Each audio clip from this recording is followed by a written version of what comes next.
Hello everyone. আজকে আমরা ক্যাঙ্গেন মেশিনের যে 7 টাইপস অফ ওয়াটার প্রডিউস হয় তার একটা ইম্পর্টেন্ট পিএইচ লেভেলের জল, যেটা 11.5 পিএইচ এবং এটা পেটেন্টেড।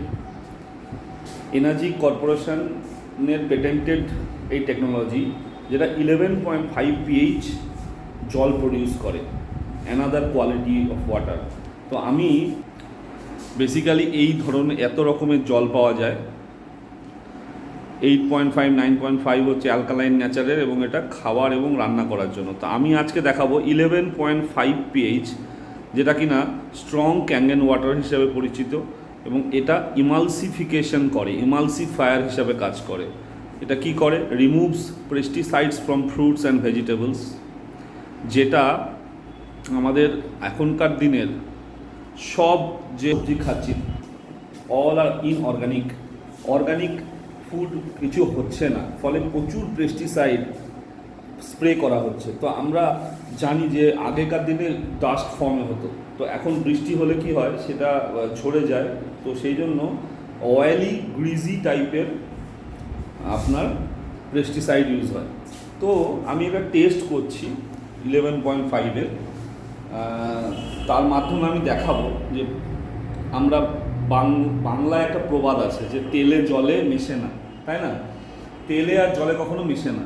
তো আমি আজকে এই বহু চর্চিত যে এই বাংলা প্রবাদটা, সেই প্রবাদটাকে মিথ্যা প্রমাণ করার চেষ্টা করব যে তেলে জলেও মেশে। তো পিএইচ লেভেল যদি আলাদা হয়, পিএইচ ফ্যাক্টরটা খুব ইম্পর্টেন্ট জলের। পিএইচ মানে হচ্ছে পোটেনশিয়াল অফ হাইড্রোজেন। 7 একটু দেখলে হচ্ছে পিএইচ চার্ট। তো 7 হচ্ছে নিউট্রাল পজিশন।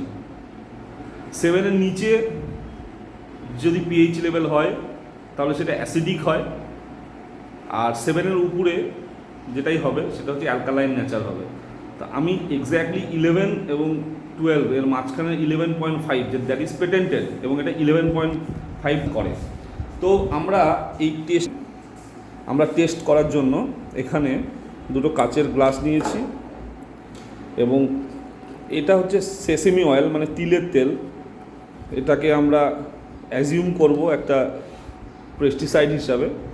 তো প্রথমে আমি এটা এটা সিসিডি মানে ক্যাফে কফি ডেতে এটা পাওয়া যায়। এটা 110 টাকা মতন লিটার হবে। তো আমি ভাবছি এই জলটা দিয়ে টেস্ট করি। এটা হচ্ছে আমার প্রথমে, আমি একটু তেলটাকে দিয়ে দিই।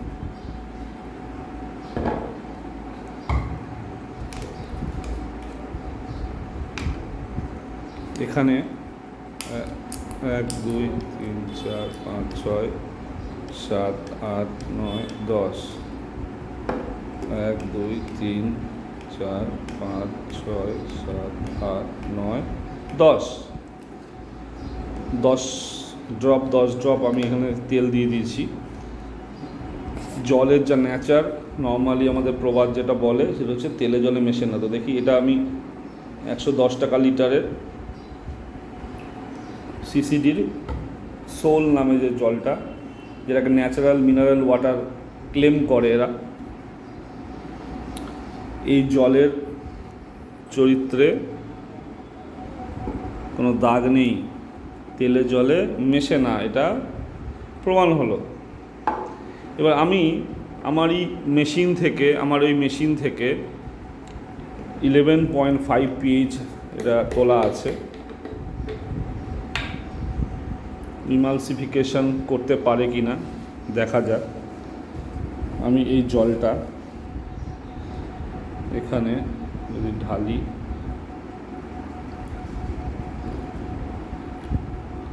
দেখছেন কি হলো?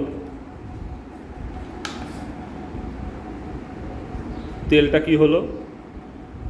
তেলটা পুরো ইমালসিফিকেশন হলো এবং তেলের যে মলিকিউলস, সেই অয়েল মলিকিউলসগুলো ভেঙে দিল।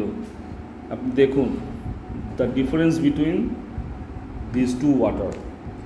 This is only because your pH change. 11.5 pH, এটা খাওয়ার জল নয়, কিন্তু এটাকে আমি যে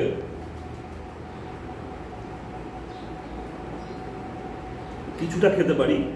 এটা কি করবে, এটা প্রথমে তো সবজি শাকসবজিকে যদি আমি এখানে ডুবিয়ে রাখি, এখন সব কিছুতেই চাল ডাল যাই হোক সব পলিশড, কোনো অর্গানিক নেই। তো আমি যদি এখানে 10 মিনিট এই জলের মধ্যে শাকসবজি ফলমূল চাল ডাল ডুবিয়ে রাখি, 10 মিনিটের মধ্যে এখানকার পুরো পেস্টিসাইড এইভাবে রিমুভ হয়ে যাবে এবং ইনঅর্গানিক যে সেটা অর্গানিক হয়ে যাবে। So important. তো আজকে এই বিষয়টা, আজকে আমরা খাওয়া দাওয়া করছি, জল তো যে জল খাচ্ছি যে কোনো জলই সেটা ভালো না।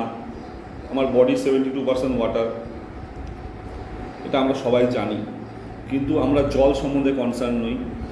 ধরুন আর একটা ইউজ 11.5 বলছি, সেটা হচ্ছে আপনি কিছু অয়েলি ফুড খেয়েছেন, আপনার গ্যাস অ্যাসিড বা বুক জ্বালা করছে, আপনি 50 থেকে 100 ml জল সঙ্গে সঙ্গে, যেমন সঙ্গে সঙ্গে ভেঙে দিল, ঠিক সঙ্গে সঙ্গে কোনো রকম ওষুধ ছাড়া, মেডিসিন তো সাইড এফেক্ট করে, তো আরও কিছু ভিডিওসে আরও কিছু ডিটেলস আসবো।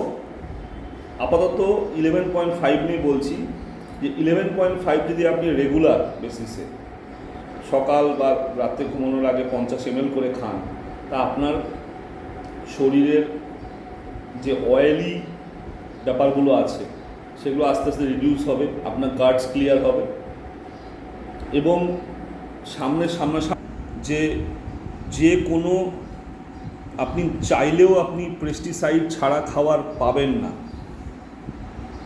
পেস্টিসাইড সহ খাবার খেলে কি হচ্ছে, কীটনাশক, সেটা বুঝতেই পারছেন এবং এই জলের মাধ্যমে আপনি সেটাকে রিমুভ করতে পারবেন। Isn't that amazing? তো যদি কিছু ডিটেলস জানার থাকে আশা করব আপনারা আমার সঙ্গে কন্ট্যাক্ট করবেন। Thank you.